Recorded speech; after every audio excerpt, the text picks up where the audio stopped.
شعيرة كلبية يفعلها الشيعة الإمامية. وكما رأيتم أحمد الشيرازي ابن صادق الشيرازي خرج من قبل ودافع على أرض الكويت، ودافع وقال هؤلاء الذين يسمون أنفسهم بكلب الحسين أو كلب الزهراء هذا أجر عظيم وهذا شيء جميل، ويوجد من يسمي أنفسهم من علماء الشيعة كلب الباقر أو كلب الصادق، ولا يجوز لك أن تنكر لأن هذا اسم جميل وعظيم. ألا يعلم هؤلاء الجهلة أن آل البيت كانوا لا يقتنون كلابا؟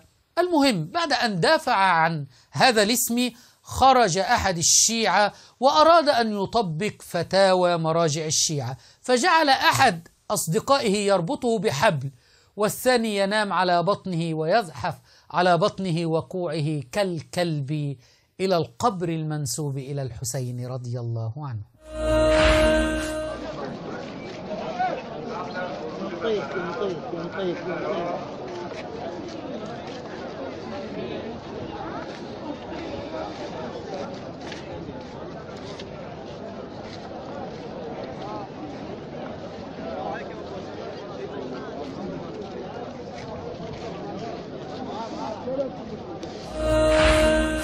هانوا على الله فخذلهم، حتى الحيوانات يتشبهون بها.